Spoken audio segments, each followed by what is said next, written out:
The cursed mirror. The storm had rolled in without warning. Thick clouds swallowed the moon, thunder cracked across the sky, and the rain came in sheets that rattled the windows of Blackwood Manor. Inside, Eleanor Carver lit a single candle, shielding it with her hand as she made her way down the long, creaking hallway. The electricity had gone out again, something she was already used to in this old, decaying house she had inherited from her grandmother. Blackwood Manor had been in the family for centuries, and with it came stories, dark, unsettling stories Eleanor had always dismissed as folklore.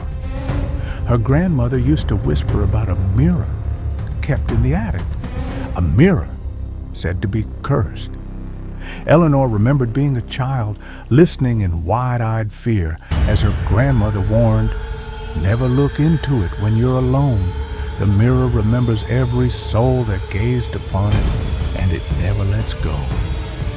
Of course, Eleanor had laughed off those tales as nothing more than bedtime horror stories meant to scare children into obedience. But tonight, curiosity gnawed at her. When she reached the attic door, the storm outside gave a violent roar, shaking the walls. She pulled down the dusty ladder and climbed up, the candle flickering in her trembling hand. The attic smelled of mold and old wood. Dust motes floated through the dim light. Piles of forgotten trunks and broken furniture filled the corners. But at the far end of the room stood an object covered with a thick, moth-eaten sheet. Her heart pounded as she approached. She knew what it was, the mirror her grandmother had warned about. Slowly, Eleanor tugged the cloth away, and the candlelight revealed a tall, ornate mirror framed in dark, twisted wood carved with symbols she didn't recognize. The glass was cloudy, yet strangely alive, as if shadows swirled just beneath its surface. For a moment, she simply stared at it. Her reflection appeared faint, distorted, as though the mirror had to struggle to form her image. She tilted her head, and so did her reflection, but with the faintest delay, as though it had to think before mimicking her. A chill crawled down her spine. She should have turned away. She should have left the attic and gone back to her room. But the mirror seemed to pull at her, demanding her attention. "Just a reflection," she whispered to herself. "Nothing more." But then the reflection smiled. Eleanor froze. Her lips hadn't moved. She touched her face in panic, but the image in the glass grinned wider, teeth sharp and unnatural. The candlelight flickered violently, then went out, plunging her into total darkness. When her eyes adjusted, she saw the faint glow of the mirror's surface. It illuminated the attic with an eerie light of its own. Her reflection was still there, smiling, even though her own face twisted in horror. Then it spoke. "You shouldn't have come here." The voice was not hers, but it came from the mirror, low and echoing, like it had traveled through countless throats before reaching her. Eleanor stumbled backward, but her reflection stepped forward, pressing its hand against the glass. The surface rippled like water, and then the hand began to push through. Its pale, cold fingers emerged into the attic, dripping with black liquid that sizzled when it hit the floorboards. Eleanor screamed and ran for the ladder, but the mirror let out a sharp crack like breaking ice. "Don't leave me!" the voice bellowed, deep and furious. The entire attic shook as the glass shattered, not outward but inward, pulling everything toward it like a vortex.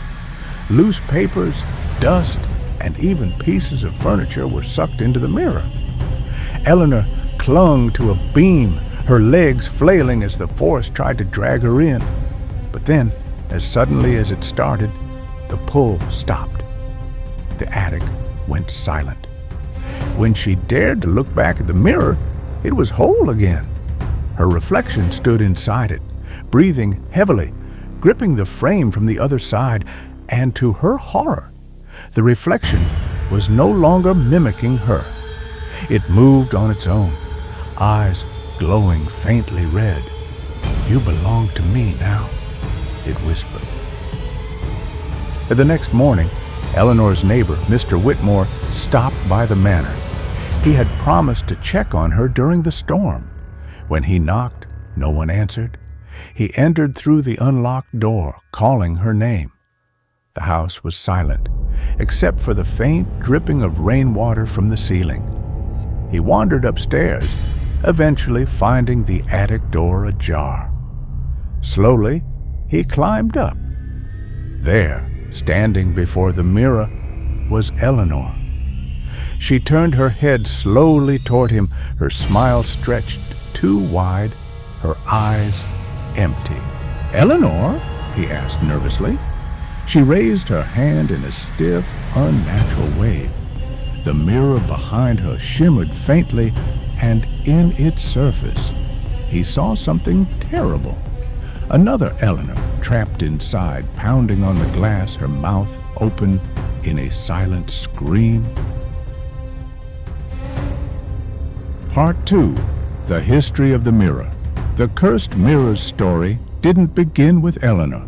Centuries earlier, it had belonged to a man named Alistair Crowhurst, a wealthy noble who was rumored to practice dark magic.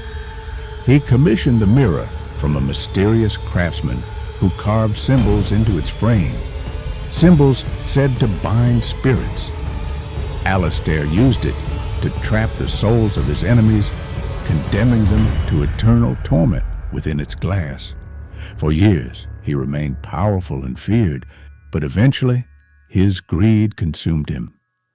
One, he gazed too long into the mirror, and his own reflection reached out and pulled him inside. His body was never found, but his soul remained trapped. From that moment, the mirror hungered, drawing in anyone foolish enough to stand before it alone. The mirror passed through many hands over the centuries. Families who owned it were plagued by strange deaths, disappearances, and whispers in the night. Eventually, it found its way to Blackwood Manor, where Eleanor's grandmother had hidden it away, refusing to destroy it. For she knew the truth. The mirror cannot be broken. Every shard still holds the curse, and those shards only spread its reach further. Part 3. The Haunting of Blackwood Manor. After that stormy night, Blackwood Manor was never the same. Neighbors reported seeing Eleanor through the windows at odd hours, standing perfectly still in the dark, staring at nothing.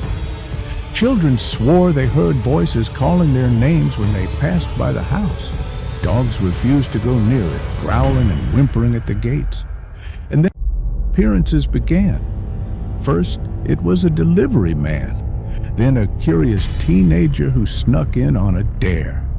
Each time, the police investigated, but no trace of the missing was ever found. Only the mirror remained, silently reflecting. Some nights, locals claim they can see faces trapped inside the glass, faces of those who vanished, their eyes wide with terror, their mouths moving as though begging for help. And among them is Eleanor, still pounding, still screaming, still waiting for someone to look too closely. Ending, the mirror remains in Blackwood Manor to this day, waiting for the next soul to wander too near. And if you ever find yourself in an old house, in a forgotten attic, staring at a dusty mirror framed in strange carvings, be careful, because the reflection you see may not be yours at all. And once it notices you, it will never let you go.